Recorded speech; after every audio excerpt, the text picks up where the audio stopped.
राधा स्वामी।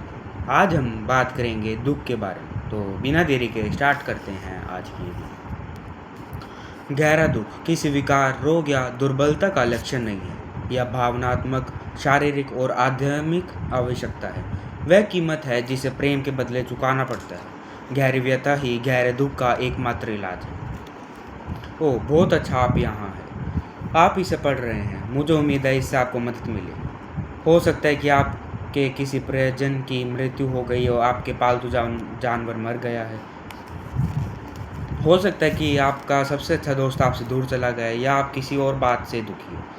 यह निश्चित है कि जीवन में दुख अवश्य आएगा, लेकिन यह बात तो आप जानते ही हैं। आप जानते हैं कि जो जीवित है उसकी मृत्यु अवश्य होगी, और दोस्तों के चले जाने से जीना मुश्किल हो जाता है। आइए इस बारे में बात करें कि मृत्यु, गहरे दुख और व्यथा की हालत में हम कैसा व्यवहार करते हैं, जो स्वाभाविक रूप से उस व्यक्ति या चीज़ को खोने के बाद होती है जिसे हम प्यार करते हैं। अगर इस समय आप ऐसी स्थिति में नहीं हैं, तो भी यह जानना महत्वपूर्ण है कि शोक में डूबे दोस्तों को सहारा कैसे देना। इससे 3 आवश्यक बातें समझने में मदद मिलेगी। शोक मनाने का कोई सही या गलत तरीका नहीं है। मृत्यु या हानि के समय आपके लिए वैसा ही व्यवहार करना जरूरी नहीं है जिस तरह आपने दूसरे लोगों को करते हुए देखा है। ना ही आपको बिल्कुल अलग तरीके से व्यवहार करना है। ऐसा भी हो सकता है कि आप नहीं बता पाते कि आप क्या महसूस कर रहे हैं, या फिर आपके अंदर कई भावनाएं एक साथ उमड़ने लगती हैं। हाँ, आप एक साथ दुखी और क्रोधित हो सकते हैं, या दोषी और तनावमुक्त, या अकेला और डरा हुआ महसूस कर सकते हैं, या फिर इन सभी भावनाओं को एक साथ अनुभव कर सकते हैं। दुखी होना और विलाप करना दोनों बेशक अलग हैं, लेकिन दोनों भाव एक साथ उमड़ते हैं। कुछ होने पर आप जो सोचते और महसूस करते हैं वही दुखी होना है। विलाप करना अपने दुख को प्रकट करना है। उदासी, गुस्सा, पछतावा, राहत, सुन्न हो जाना, या इन सभी भावनाओं का मिला जुला रूप दुख हो सकता है।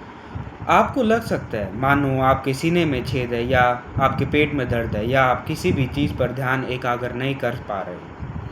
विलाप करना अपने दुख को व्यक्त करना है। रोना, बात करना, लिखना, दौड़ना और ऐसी कई गतिविधियां विलाप करने के तरीके हैं।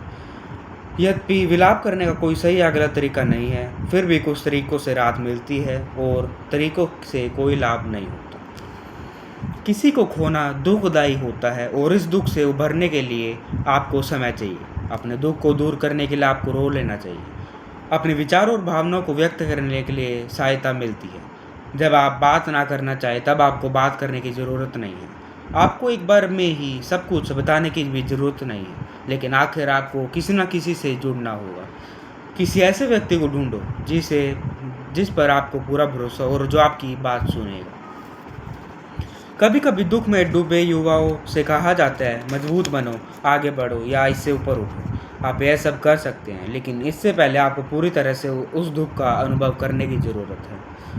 शायद आपके दोस्त इस बात को अनदेखा कर रहे हैं कि आपने अभी अभी किसी अपने को खोया है। वे नहीं जानते कि क्या कहे, इसलिए वे कुछ नहीं कहते। वयस्क भी ऐसा कर सकते हैं, क्योंकि वे डरते हैं कि बात करने से आपको अपने प्रियजन की मृत्यु की याद आ जाएगी, या उसकी कमी महसूस करेगी। लेकिन आपको याद दिलाने की ज़रूरत नहीं है। आप तो यह भूले ही नहीं हैं। किसी ऐसे व्यक्ति को ढूंढो जो आपको सहारा दे, जो आपकी भावनाओं का विश्लेषण ना करे। आप जो बताना चाहते हो उसे बताएं। आपने किसे या क्या खोया है, उससे आपका क्या संबंध था। ऐसी अलग अलग भावनाएं जो आप महसूस कर रहे हैं, या फिर यह कि आप कुछ भी महसूस नहीं कर पा रहे हैं। आपको किस बात की चिंता है, आप किसके बारे में चिंतित हैं। इन सब बातों को महसूस करना ठीक है। आप ऐसा हमेशा महसूस नहीं करेंगे।